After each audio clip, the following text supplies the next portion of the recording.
Assalamualaikum warahmatullahi wabarakatuh. Semangat pagi anak-anakku yang hebat, cerdas, dan luar biasa. Apa kabar kalian hari ini? Semoga selalu sehat ya. Sebelum memulai pelajaran, mari kita awali dengan bacaan Bismillah. Hari ini kita akan belajar tentang tema 1, subtema 1, pembelajaran yang kedua.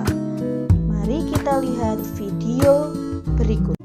Adik-adik sudah tahu kan ciri-ciri makhluk hidup?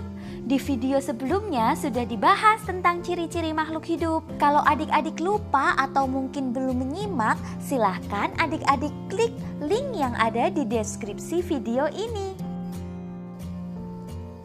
Ayo adik-adik, kita amati teks visual berikut.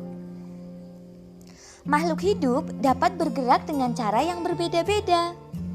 Manusia berjalan menggunakan kaki. Gajah berjalan menggunakan kaki. Singa berjalan juga menggunakan kaki. Burung terbang menggunakan sayapnya. Kupu-kupu juga terbang menggunakan sayapnya. Sedangkan ikan berenang menggunakan sirip.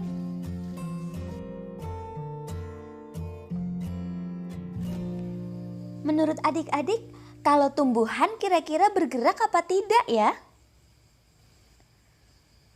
Coba perhatikan visual berikut. Lalu bagaimana cara tumbuhan bergerak ya? Bunga matahari bergerak menuju arah datangnya cahaya matahari. Pucuk tumbuhan bergerak ke arah datangnya cahaya matahari. Ada lagi akar tumbuhan bergerak ke bawah senantiasa menuju ke arah air.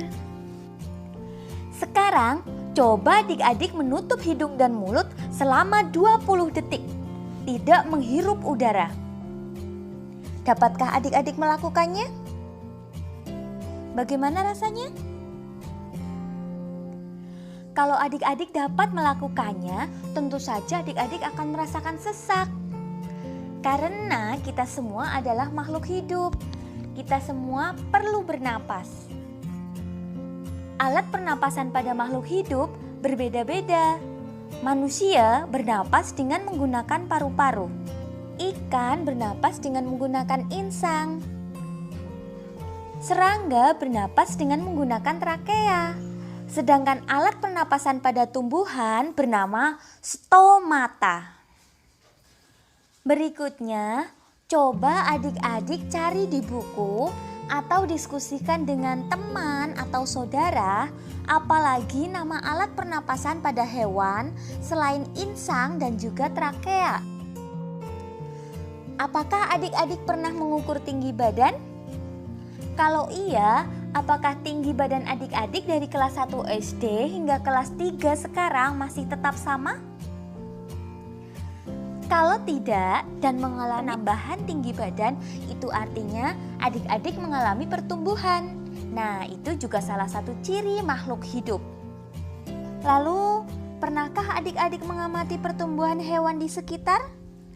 Kalau iya, coba tuliskan hasil pengamatanmu. Adik-adik, ibu kita telah melahirkan kita semua dengan susah payah dan penuh perjuangan. Oleh karenanya kita harus berbakti ya terhadap ibu dan juga bapak kita. Nah, ibu yang melahirkan bayi itu menunjukkan bahwa makhluk hidup berkembang biak.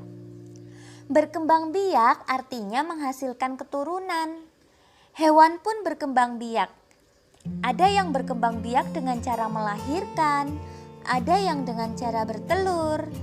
Begitupun tumbuhan juga berkembang biak. Tujuan perkembangbiakan adalah untuk melestarikan jenisnya agar tidak punah. Coba adik-adik mencari tahu nama hewan dan cara perkembangbiakannya, lalu tuliskan dalam tabel berikut. Selanjutnya, coba adik-adik perhatikan teks visual berikut. Di situ ada Edo, Udin, dan juga Beni sedang menyantap makanan. Kemudian ada kuda yang sedang makan rumput. Lalu ada juga seorang anak yang sedang menyiram bunga.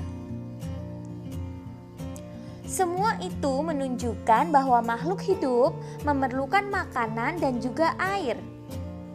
Manusia memerlukan tumbuhan dan hewan untuk makan. Sebagian hewan juga memerlukan tumbuhan untuk makan. Ada juga hewan yang memerlukan hewan lain untuk makan.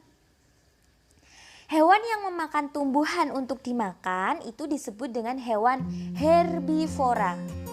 Sedangkan hewan yang memakan hewan lain disebut dengan karnivora. Ada juga hewan yang memakan hewan lain ataupun daging dan juga tumbuhan seperti manusia. Hewan yang memakan daging dan juga tumbuhan disebut dengan hewan omnivora.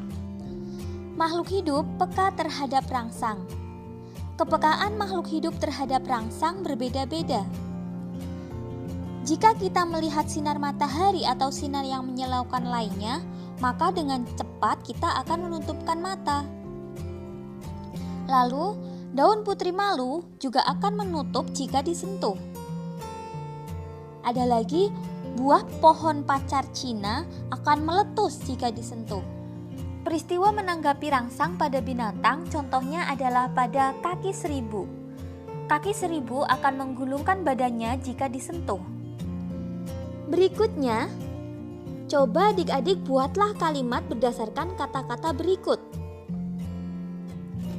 Yang perlu diingat, kalimat yang baik itu mengandung unsur subjek, predikat, dan juga objek atau keterangan. Kakak contohkan untuk yang kata-kata pertama, berkembang biak. Kakak ambil contohnya adalah ayam. Berarti subjeknya adalah ayam.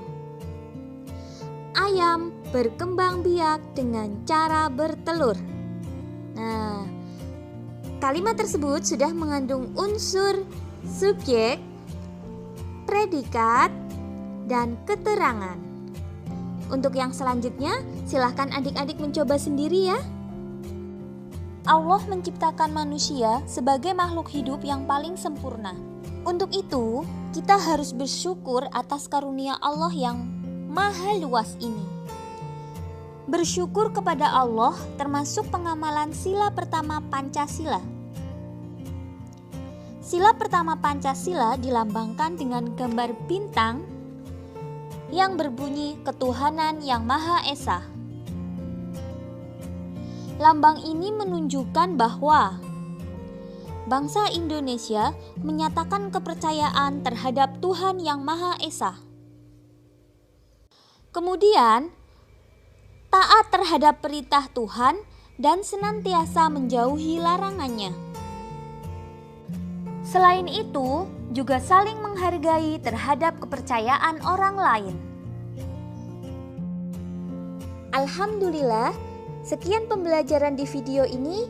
Banyak kekurangan kakak mohon maaf. Semoga bermanfaat. Selamat belajar dan wassalamualaikum warahmatullahi wabarakatuh.